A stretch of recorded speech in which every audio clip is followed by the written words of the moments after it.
My sister poisoned my mother-in-law's food slowly while pretending to be her supportive caretaker. I should have known something was wrong when Kay volunteered to help. My sister never volunteers for anything unless there's something in it for her. But when my husband Greg's mom, Dorothy, got sick last spring, Kay showed up at our door with casseroles and this whole speech about family taking care of family. Dorothy had moved in with us 6 months earlier after her diabetes got bad. She was only 62, but her legs were giving her trouble and she couldn't live alone anymore. Greg works construction, so he's gone 10 hours a day. I work from home doing data entry. It made sense for her to stay with us. The first month was fine. Dorothy mostly kept to herself in the guest room. She'd come out for meals and we'd watch game shows together in the evening. Then she started getting worse, more tired, throwing up after dinner. The doctor said it was probably her medications needing adjustment. That's when Kay started coming over every Tuesday and Thursday. She'd bring these homemade smoothies for Dorothy. Said they had special vitamins in them. She'd sit with Dorothy for hours, helping her with crossword puzzles, braiding her hair. I actually felt bad for thinking Kay was being fake. Maybe she'd grown up. By July, Dorothy couldn't get out of bed most days. She'd lost 20 pounds. Her skin looked gray. The doctors ran every test. Nothing made sense. Her diabetes was actually more controlled than before, but she kept getting sicker. I noticed the pattern in August. Dorothy would have good days on Mondays and Wednesdays and Fridays, bad days on Tuesdays and Thursdays, and then really bad days on weekends when Kay would come over both days to give me a break. One Thursday, I came home early from running errands. I walked in quiet because I had a headache. Kay was in Dorothy's room with the door mostly closed. I heard her say something about just a little more, and then the sound of spoon against glass. I pushed the door open. Kay was stirring something into Dorothy's smoothie, a white powder from a little plastic bag. She jumped when she saw me and shoved the bag in her pocket, said it was just protein powder, but her face went red and her hands were shaking. I didn't say anything. I grabbed the smoothie and told Kay that Dorothy was sleeping and she should go. Kay left fast. I poured the smoothie down the sink and searched Dorothy's room. Found 3 more little plastic bags taped under her nightstand. Dorothy said Kay told her they were special supplements and to not tell anyone because I'd think it was a waste of money. I took one of the bags to a pharmacy and told them I found it in my garage and wanted to know if it was dangerous. The pharmacist looked at it under some light thing and got real serious. Said it looked like rat poison and I should call poison control immediately. Dorothy stopped getting the smoothies. Kay kept texting asking if she could visit. I made excuses. After 2 weeks, Dorothy could get out of bed again. After a month, she was back to doing crosswords at the kitchen table. I still have the bags. I've been sitting on them for 3 weeks now trying to figure out what to do. Greg doesn't know yet. Dorothy doesn't know what was actually in those smoothies. Kay has been leaving voicemails saying she misses Dorothy and asking why I'm being so weird. Last night, Kay showed up at the door with another casserole. Said she was worried about Dorothy and just wanted to check on her. I stood in the doorway and told her Dorothy was fine and we didn't need any more food. Kay asked if she could come in for just a minute. I said no. She started crying and asked why I was being so cold to her after everything she'd done to help. I've got the bags in a shoebox in my closet. I've got Dorothy's medical records showing how sick she was. I've got my phone in my hand right now trying to decide. Then I remember I need to check something. I run to my closet where I hid the shoebox with the poison bags. I open it and my heart stops. The bags are gone. In their place is a note in Kay's handwriting. Looking for these? I told you I'd give Dorothy one more visit. I checked the timestamp on my phone. Kay left here 20 minutes ago. But Dorothy's door is locked from the inside and she's not answering when I knock. I'm pounding on the door so hard my knuckles split. Blood smears on the white paint, but I don't care. Dorothy doesn't answer. I hear nothing from inside. Not the TV, not her breathing machine, nothing. Greg keeps a toolbox in the garage. I run down the stairs so fast I almost fall. My hands shake as I grab a screwdriver and hammer. The doorframe splinters when I jam the screwdriver between the lock and wood. The whole thing gives way on the 3rd hit. Dorothy is lying on her bed, eyes closed, skin pale. On her nightstand is one of Kay's smoothies, half empty. The glass has a lipstick mark on the rim, Dorothy's shade. She drank it. I grab her wrist. There's a pulse, weak, but there. I call 911. The operator asks what happened, and I just start talking. My sister poisoned my mother-in-law. She drank it 20 minutes ago. Rat poison. Please send someone. The operator keeps me on the line, asks if Dorothy is breathing. I put my face near hers, feel the faint movement of air. Yes, she's breathing. The operator tells me paramedics are 3 minutes out. Don't move her, don't give her anything to drink, just stay with her. I hear sirens, they get louder. 2 paramedics rush in with equipment. A woman with dark hair pulled back asks rapid questions while a younger guy checks Dorothy's vitals. What did she ingest? When? How much? I show them the glass. Tell them everything about the rat poison and the bags that are now gone. The woman radios something to the hospital while they load Dorothy onto a stretcher. They move fast. The younger paramedic tells me which hospital they're taking her to. St. Catherine's. 20 minutes away. I need to call Greg. His phone rings 4 times before he picks up. There's machinery noise in the background. He sounds annoyed until I tell him his mom is in an ambulance. Poisoned. He goes silent for 3 seconds, then asks if I'm serious. I don't have time to explain everything. Just tells him to meet me at St. Catherine's emergency room. I grab my purse and keys, lock the front door. Kay's note is still in my hand. I take a photo of it before shoving it in my pocket. Evidence. I should have gone to the police 3 weeks ago. This is my fault. The drive to the hospital feels like hours, but it's only 18 minutes. I park crooked across 2 spaces and run inside. The woman at the front desk is on the phone. I interrupt her. Dorothy Peterson just came in by ambulance. Poisoning. She types something, then points down a hallway. Second set of double doors. ER waiting room. I find it. Greg is already there. He's still in his work clothes. Concrete dust on his jeans. His face is white. He stands when he sees me. What happened? I pull him to the corner away from the other people waiting. Tell him everything. About Kay and the smoothies and the bags I found and taking one to the pharmacy. And how Dorothy got better when Kay stopped visiting, and then tonight the bags were gone and the note and finding Dorothy unconscious. Greg just stares at me. Processes. Then he asks why I didn't tell him sooner. His voice cracks. I don't have a good answer. I was scared. Didn't know what to do. Wanted to be sure before accusing my own sister of attempted murder. A doctor comes out. Older guy with gray hair. Asks for the Peterson family. We both stand. He takes us to a small consultation room with a table and plastic chairs. Sits us down. Dorothy is stable. They pumped her stomach. Started activated charcoal. She ingested a significant amount of what appears to be brodifacoum. Common ingredient in rat poison. Very dangerous. Affects blood clotting. If we hadn't brought her in when we did, she would have bled internally within 48 hours. Greg puts his head in his hands. The doctor continues. They're admitting her to ICU. She'll need vitamin K treatments for several days, possibly weeks. They need to monitor her clotting factors. She's sedated now, but should be awake in a few hours. The doctor asks how this happened. Greg looks at me. I tell the doctor about my sister, about the pattern of illness, about finding the bags. The doctor's face changes. He says he's required to report this to the police. A detective will want to speak with us. We sit in silence after he leaves. Greg finally asks where Kay is now. I don't know, home probably. Thinking she got away with it. Greg pulls out his phone, calls his brother Wade, who lives 2 hours north, tells him what happened. Wade says he's coming down tonight. 2 hours pass. A nurse comes to say we can see Dorothy, but only for a few minutes. She's in room 412. We take the elevator up. The ICU is quiet, machines beeping, nurses at a central station. Dorothy looks small in the hospital bed. Tubes and wires everywhere. Her eyes are closed, but she's breathing on her own. Greg sits in the chair next to her bed, takes her hand, doesn't say anything, just sits there. A uniformed officer appears in the doorway, says there's a Detective Norris downstairs who needs to speak with us. Greg stays with his mom. I go down. Detective Norris is a woman in her 40s. Short brown hair, tired eyes. She takes me to the same consultation room from earlier, pulls out a notebook, asks me to start from the beginning. I tell her everything. She writes constantly, asks specific questions. When did I first notice the pattern? What exactly did the pharmacist say? Where are the bags now? I show her the photo of Kay's note. She asks for Kay's full name and address. I give it to her. She asks if Kay has a key to our house. I say no, not anymore. I had the locks changed after I found the first bags. Didn't tell Kay.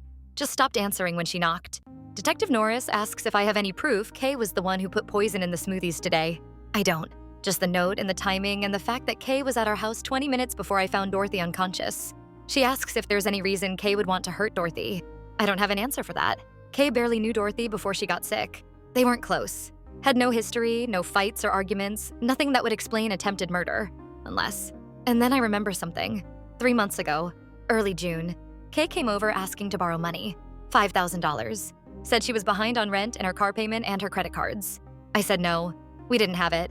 Greg's hours had been cut and Dorothy's medications were expensive. Kay got angry. Said I was selfish. Said family helps family. I told her she only called when she needed something. She left mad. Didn't speak to me for 2 weeks. Then Dorothy got sicker and Kay started showing up with smoothies acting like nothing had happened. I tell Detective Norris this. She writes it down. Asks if Kay has a history of violence or mental health issues. Not that I know of. Kay's always been flaky and selfish, but not violent. Never thought she'd be capable of something like this. Detective Norris says they'll send officers to Kay's apartment tonight. Asks if I'll be willing to testify. Yes, absolutely. She gives me her card. Tells me to call if I remember anything else. I go back up to ICU. Greg is still holding his mom's hand. Wade arrived. He's standing by the window. Tall guy. Looks like Greg, but older. He gives me a hug, asks if I'm okay. I'm not, but I nod anyway. We take turns sitting with Dorothy through the night. Around 3 a.m., she opens her eyes. Confused. Tries to talk, but her throat is raw from the stomach pump. The nurse brings ice chips. Dorothy sucks on them. Looks at Greg. Mouths the words what happened. Greg tells her she's in the hospital. She's safe. She had a reaction to something she ate. Don't worry about it right now. Just rest. Dorothy closes her eyes again, falls back asleep. At 6 a.m., Detective Norris calls my cell. They went to Kay's apartment. She wasn't there. Landlord said she left around 10 p.m. with 2 suitcases. Didn't say where she was going. They issued a warrant for her arrest. Attempted murder. Asked me to call immediately if Kay contacts me. I tell Greg. He wants to know where she'd go. I don't know. Kay doesn't have many friends. Our parents died years ago. She has an ex-boyfriend in Tennessee, but they haven't talked in over a year as far as I know. The news spreads fast. Greg's coworkers start texting asking if it's true about his mom. Wade's wife calls every hour for updates.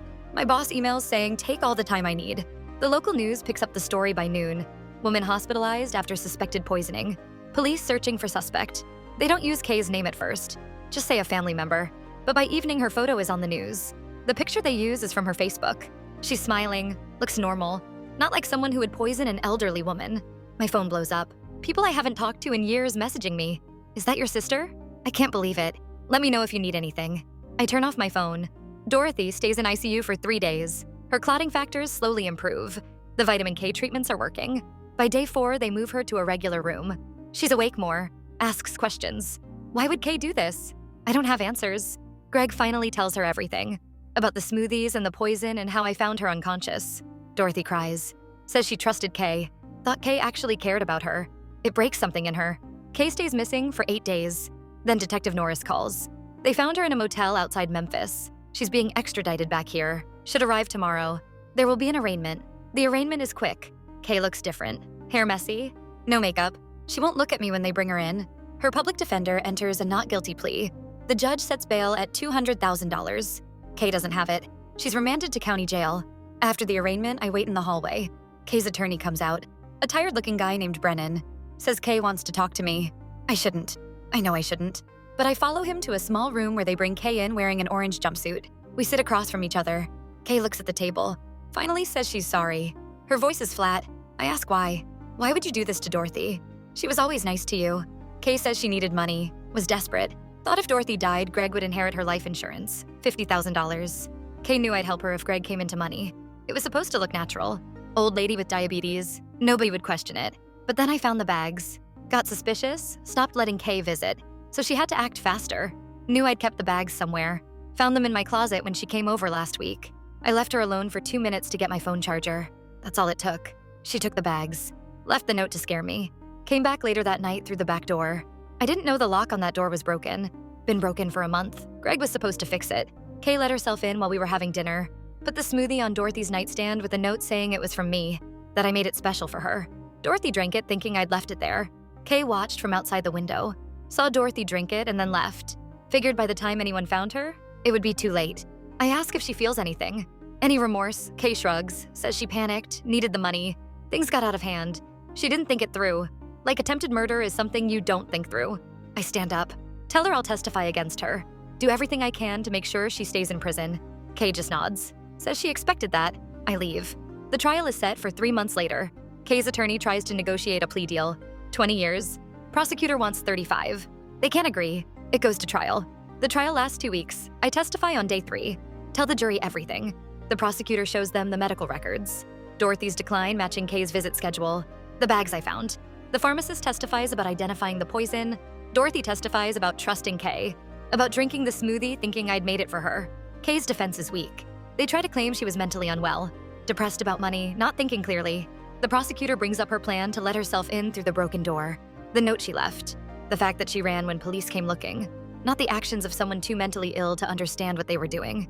The jury deliberates for 6 hours. Comes back with guilty. Attempted murder in the 1st degree. The judge sentences her to 32 years. Kay doesn't react. Just stares straight ahead. Dorothy moves back in with us after the trial. Takes months before she feels safe in the house again. She won't eat anything she didn't watch me prepare. Jumps when the doorbell rings. Greg finally fixes that back door lock. Installs a security system. Cameras on every entrance. Life slowly returns to something like normal. Dorothy starts doing crosswords again. Watches her game shows. But something's changed in her. She's quieter. More cautious. The trust she had in people is gone. I think about Kay sometimes. About how someone I grew up with could do something so calculated and cruel. We shared a bedroom until I was 12. I taught her how to braid hair. She was my maid of honor at my wedding. People ask if I'll visit her in prison. I won't. Some things can't be forgiven. Trying to murder someone for $50,000 is one of them. Greg and I are closer now. Almost losing his mom put things in perspective. We don't take the small stuff for granted anymore. Fix things when they break. Say I love you more often. Dorothy is 70 now. 8 years since Kay poisoned her. Her diabetes is controlled, her legs are stronger. She goes to a senior center twice a week for activities. Has friends. Laughs again. Kay will be eligible for parole when she's 63. I've already written a letter to the parole board for when that day comes. Explaining everything. Making sure they know what she did. What she's capable of. Some nights I still think about that moment when I opened my closet and found the note. The panic. The fear. Finding Dorothy unconscious. If I had been 10 minutes later, she'd be dead. That's how close it was. But she's not dead. She's downstairs right now arguing with Greg about what to watch on TV. Making jokes about his cooking, living her life. And Kay is in a cell, where she belongs. I don't feel guilty about that anymore. Update 1, 4 months later. Detective Norris called this morning, said I need to come down to the station. Wouldn't tell me why over the phone. Just said it's about Kay's case. I figured maybe they found something new in her cell. Some kind of contraband. Wasn't prepared for what she actually told me. Kay has been talking. Made some kind of deal with the prosecutor. She's giving them information about other crimes in exchange for getting moved to a lower security facility. And the crimes she's talking about involve me. I sit in the same consultation room where we talked last year. Detective Norris looks older, more gray in her hair. She slides a folder across the table. Inside are bank statements. My bank statements. From 8 years ago. There's a withdrawal for $7,000 that I don't remember making. Detective Norris points to the date, March 2017. Says anything about that time stand out? I think back. March 2017 was when Dorothy first started having problems with her diabetes. When she was still living alone but needed help with groceries and bills. I tell Detective Norris that Greg and I were helping Dorothy with expenses back then. She was on a fixed income. Social Security barely covered her rent. We'd send her money when we could, but $7,000 at once. We didn't have that kind of money. Detective Norris flips to another page. It's a deposit slip, $7,000 going into an account at a different bank. The name on the account is Gregory Peterson, but it's not Greg's account. Different Social Security number. She shows me an application for the account. Someone opened it using Greg's name and my address, but a fake Social Security number. Kay did this. That's what Detective Norris is saying. Kay opened a fake bank account in Greg's name. Stole $7,000 from us. We never noticed because our account balance stayed relatively stable. I checked the statements from that month. There's a deposit for $7,000 2 days before the withdrawal. Made it look like the money came in and went right back out for some legitimate reason. I asked how Kay got access to our account. Detective Norris says she's still piecing that together, but Kay admitted to copying my debit card information during a visit, one of those skimmer devices you can buy online. She swiped my card while I was in the bathroom. Got the PIN by watching me type it in earlier. This was 8 years ago. Years before she started poisoning Dorothy. Detective Norris says there's more. She shows me other statements, so small withdrawals over the course of several years. $50 here, $100 there. Nothing big enough to notice. But over 5 years, it adds up to almost $20,000. I feel sick. Kay has been stealing from us for almost a decade. Long before the poisoning.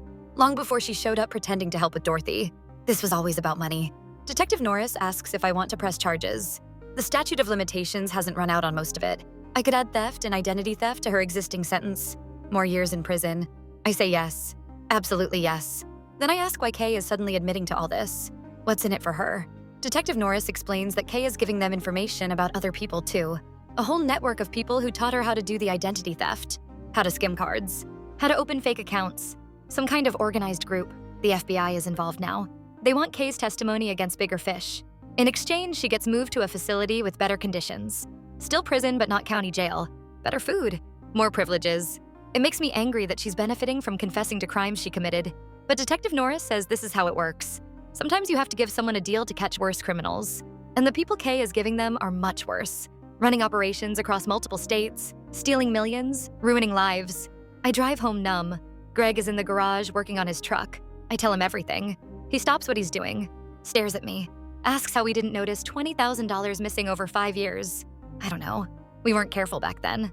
Didn't check statements as closely as we should have. Trusted that the numbers were right. Assumed small discrepancies were our own mistakes. Never imagined someone we knew was systematically stealing from us. Greg wants to know who else Kay stole from.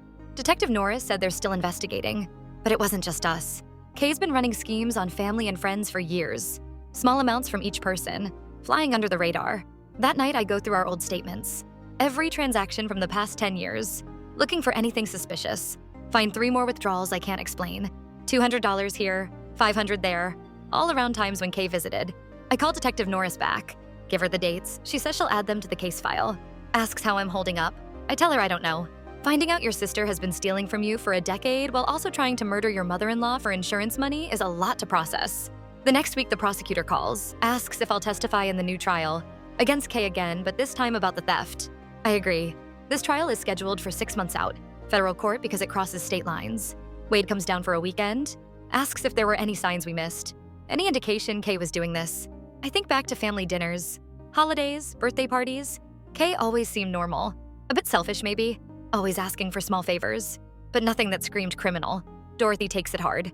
Feels stupid for trusting Kay. I remind her that we all trusted Kay. She was family. You don't expect family to steal from you and then try to kill you when stealing isn't enough. Greg becomes obsessed with security. Changes all our passwords. Sets up alerts on our accounts for any transaction over $50. Checks the statements every single day. I can't blame him. I'm doing the same thing. My boss notices I'm distracted at work. Calls me into her office, asks if everything is okay. I give her the abbreviated version. She lets me work reduced hours for a few weeks. Says family stuff takes priority. I'm grateful. The federal trial happens in October. It's different from the state trial. More formal. The courtroom is bigger. There are other victims testifying too. A cousin I haven't seen in years. One of Kay's ex-boyfriends.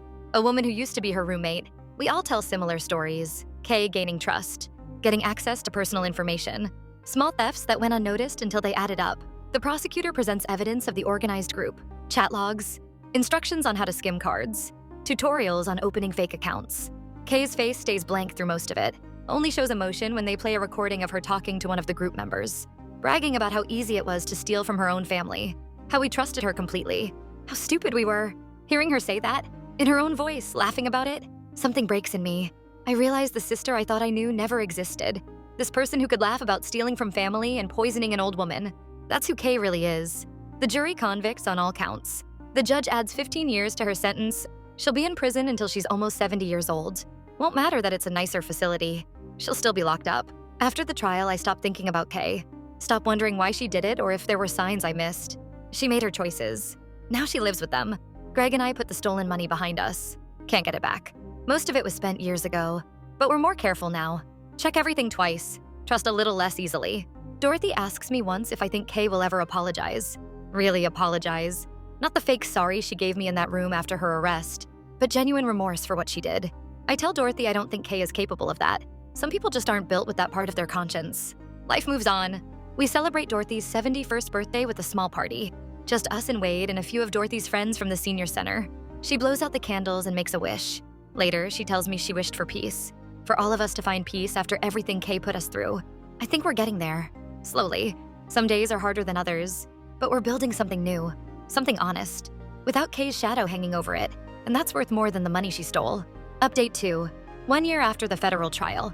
The call comes on a Tuesday afternoon. Unknown number. I almost don't answer, but something makes me pick up. It's a woman named Iris. She says she's Kay's cellmate. Says Kay asked her to call me. My first instinct is to hang up, but Iris keeps talking. Says Kay is sick. Really sick. The prison doctor thinks it might be cancer. They're running tests. Kay wanted me to know. I ask why Kay didn't call herself. Iris says Kay's phone privileges were revoked. Got caught trying to call someone on the FBI's witness protection list. Someone from the identity theft ring who testified against the others. Kay was trying to warn them about something. I tell Iris I don't care if Kay is sick. She tried to kill my mother-in-law. Stole from us for years. Whatever happens to her now is her own fault. Iris is quiet for a second. Then she says Kay knows that. But she wanted you to know anyway. And she wanted to tell you something else. There's more. More victims. More crimes. Things Kay never told the FBI. Things she never confessed to. Iris says Kay is writing it all down. Every person she stole from. Every scheme she ran. Everything. She wants to send it to me. I ask why. Why now? Why me? Iris says Kay knows she's dying. The cancer is advanced. She's scared of dying with all this guilt. Thinks confessing everything will help. Wants to make amends. I laugh. Actually laugh. Tell Iris that confessing isn't the same as making amends. Making amends requires actually doing something to fix what you broke. Confessing just makes Kay feel better about herself before she dies. Iris doesn't argue. Just says she'll tell Kay I'm not interested. I hang up, but I can't stop thinking about it. About the other victims. People who might not know Kay stole from them. People who deserve to know the truth. I talked to Greg about it. He says it's my choice. Whatever I decide, he supports me. Dorothy says I should let Kay send the confession. Not for Kay's sake. For the other victims. They deserve to know. Even if it comes too late to do anything about it. Truth matters. I call the prison. Asked to speak to someone about Kay Peterson. Get transferred 3 times before reaching a counselor named Valdez. He confirms Kay has terminal pancreatic cancer. 4 months, maybe 6. She's in the prison medical unit. I ask about the confession she's writing. Valdez says Kay's been working on it for weeks, filling notebook after notebook. He's never seen anything like it. Pages and pages of names and dates and details. He asks if I want him to send it when she's done. I say yes. Give him my address. He says he'll mail it when Kay finishes. 3 weeks later, a large manila envelope arrives. My name and address in handwriting I don't recognize. Must be Iris or another inmate writing it for Kay. Inside are photocopies of notebook pages. Kay's handwriting. Small and cramped, covering every inch of paper. I sit at the kitchen table and start reading. It's worse than I imagined.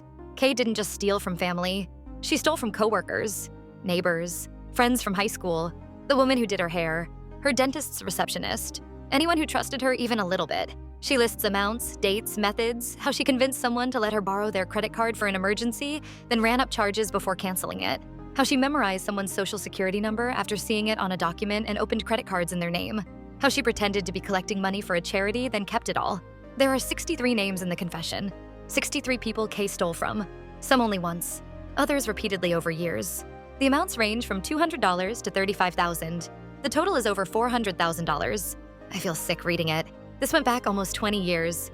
Kay was running schemes in her early 20s, before she ever tried to poison Dorothy, before the identity theft ring. This was just who she was. One name jumps out, Mallory Greer. I remember Mallory. She was Kay's best friend in high school. They were inseparable, lost touch after graduation. Kay writes that she stole $18,000 from Mallory over 3 years. Small amounts from Mallory's bank account while they were roommates. Mallory thought she was just bad with money. Never suspected Kay. I look up Mallory on social media. Find her on Facebook. She's married now, 2 kids, lives in Ohio, working as a nurse. I debate whether to reach out. Mallory might not want to know, might prefer to stay in ignorance. But Dorothy's words echo in my head. Truth matters. I send Mallory a message, tell her who I am, say I have information she needs to know about Kay, ask if she wants to hear it. She responds within an hour, calls me immediately when I send my number. Mallory sounds tired, says she heard about Kay going to prison but didn't know the details. I tell her everything. The poisoning, the identity theft, and then about the confession, about the $18,000. Mallory goes silent. I think she hung up. Then I hear her crying. She says she knew something was wrong back then. Her account never made sense, but she blamed herself, thought she was irresponsible. It ruined her credit, took her years to recover. She wants to know if she can press charges. I tell her probably not. Statute of limitations. And Kay is dying anyway. Won't live long enough to face another trial. Mallory says she doesn't care about charges. She just wants Kay to know that she knows. That Kay didn't get away with it even if there's no punishment. I give Mallory the prison address. She says she'll write a letter. Won't forgive Kay, but will tell her exactly how much damage she caused. How many years Mallory struggled because of what Kay did. Over the next few weeks, I reach out to other names on the list. Some respond, others don't. Those who do respond have similar reactions. Shock, anger, grief. Many had blamed themselves, thought they were bad with money or careless. Finding out someone they trusted systematically stole from them reopens old wounds. A few say thank you for telling them. Say it helps to know the truth even this late. Others are angry at me for bringing it up, for making them relive it. I understand both reactions. Detective Norris calls after hearing about the confession, asks if she can get a copy. The FBI wants to review it, see if there's enough to prosecute Kay for anything else. I tell her it won't matter. Kay will be dead before any trial happens. Detective Norris says it matters for the other victims, for their records, for their peace of mind knowing law enforcement took it seriously. I send her copies. Greg asks if I regret getting the confession, if ignorance would have been better. I tell him no. These people deserve to know. Even if it hurt, even if there's no justice possible now, the truth is better than living with lies. Kay dies in April. 4 months and 2 weeks after the confession was sent. The prison calls to inform me. They ask if anyone wants to claim her body. I say no. She's cremated by the state. I don't attend any service. Iris calls one more time. Says Kay's last words were about being sorry. I thank Iris for letting me know, but I don't believe it. Kay was sorry she got caught, sorry she was dying in prison, but I don't think she was truly sorry for what she did. Some of the victims send me messages after Kay dies, saying they feel closure. Others say it doesn't change anything.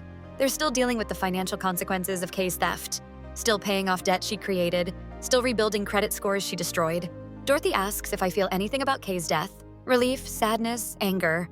I tell her I feel tired of thinking about Kay, tired of dealing with the aftermath of her choices, tired of trying to help fix things she broke.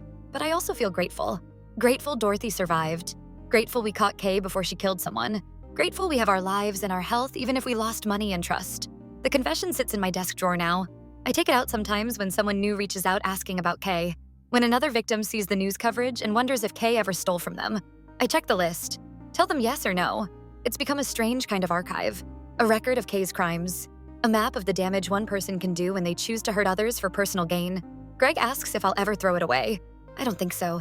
It feels important to keep, to remember, to make sure Kay's victims aren't forgotten even if she is. Life continues. Dorothy turns 72. Wade visits more often. My work settles into a comfortable routine. Greg and I take a vacation. First one in years. We go to the beach, walk in the sand, don't talk about Kay once. On the anniversary of finding Dorothy unconscious, I light a candle. Not for Kay. For all the people she hurt. For Mallory and the other 62 names in that confession. For Dorothy and Greg and me. For everyone who trusted someone they shouldn't have. And then I blow it out and move forward. Because that's all we can do. Update 3. 3 years after Kay's death. The letter arrives on a Thursday. Different handwriting than Kay's. Return address in Memphis. Inside is a single page and a cashier's check for $50,000. The letter is from someone named Ellis Granger. Says he was part of the identity theft ring Kay testified against. He went to prison for 12 years, got out 6 months ago. He's been trying to make things right. Ellis writes that he kept records of everything the ring stole. Every victim, every amount.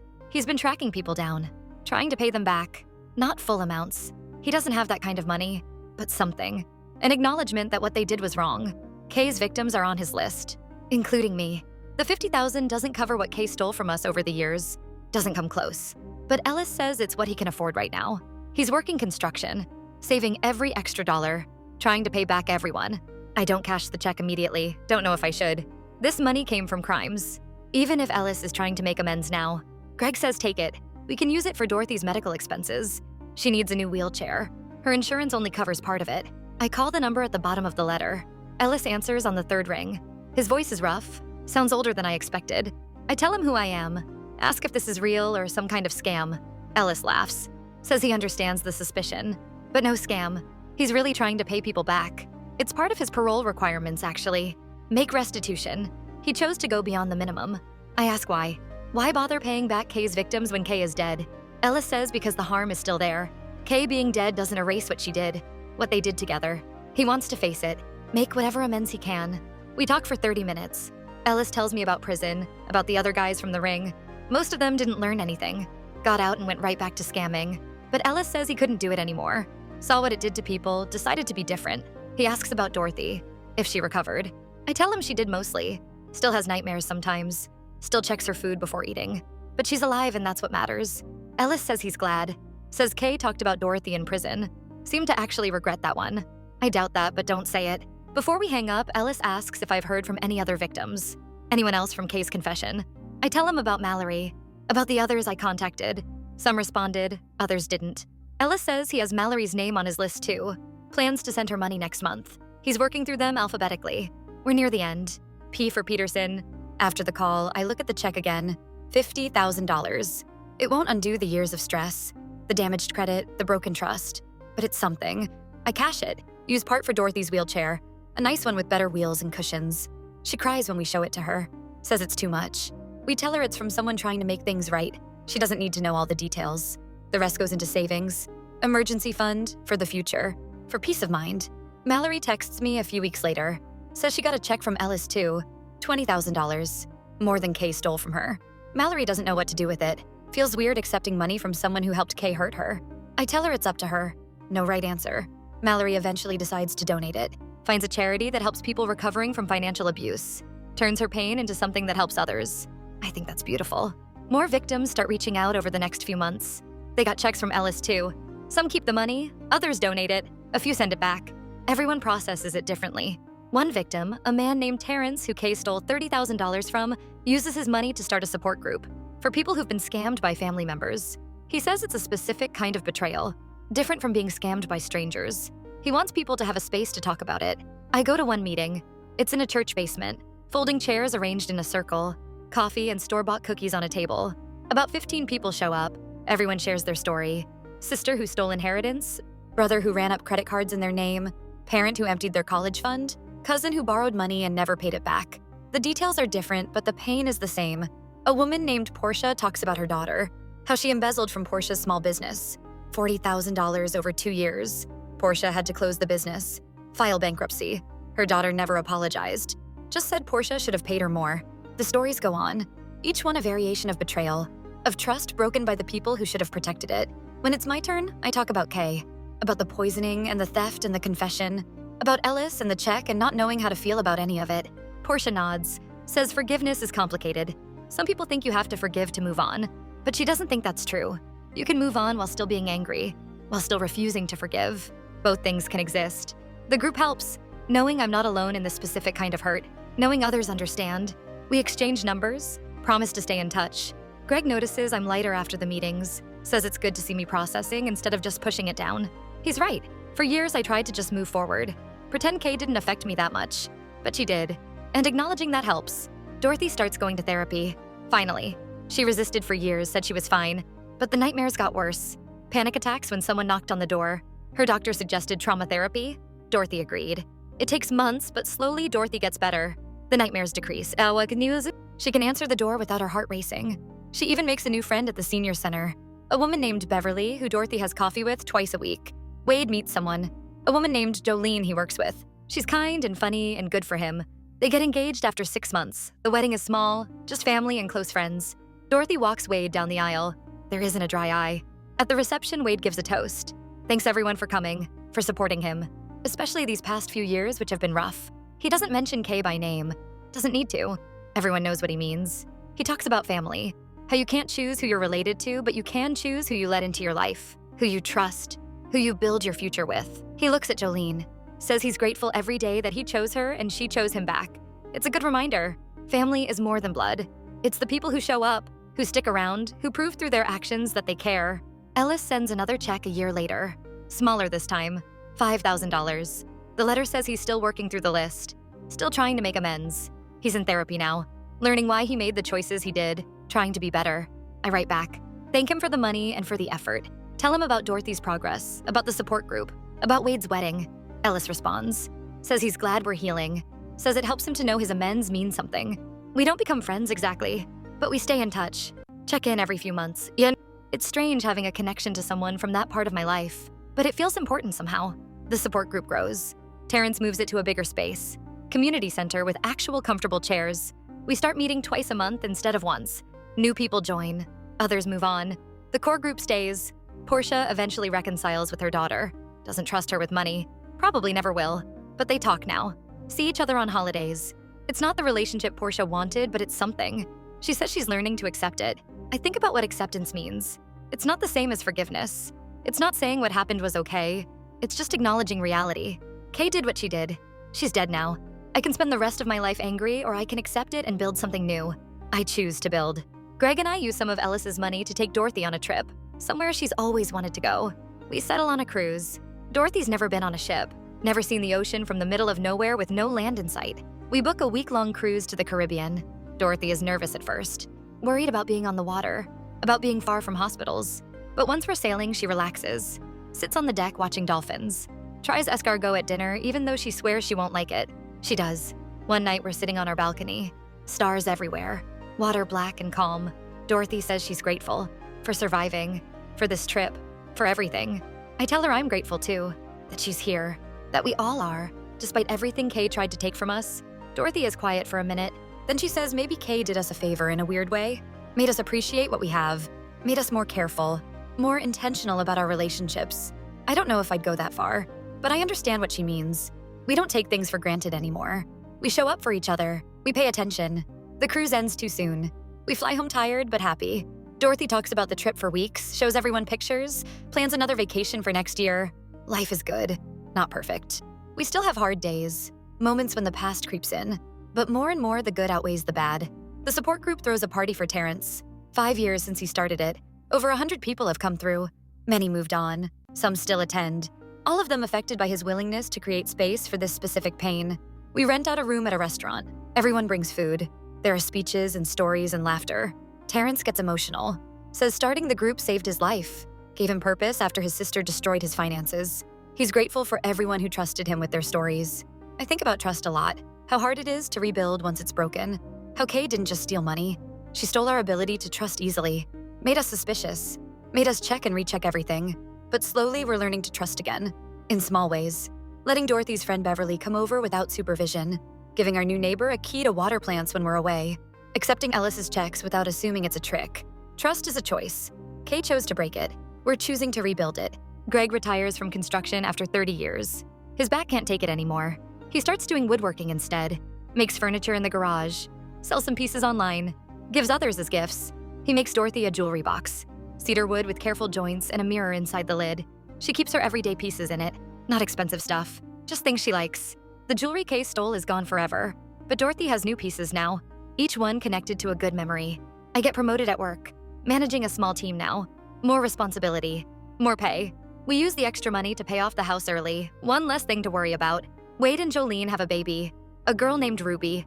Dorothy is overjoyed, holds Ruby for hours, rocks her to sleep. Wade jokes that Ruby has more grandmothers than any kid needs. Between Dorothy and Jolene's mom, they're covered. Watching Dorothy with Ruby, something settles in me.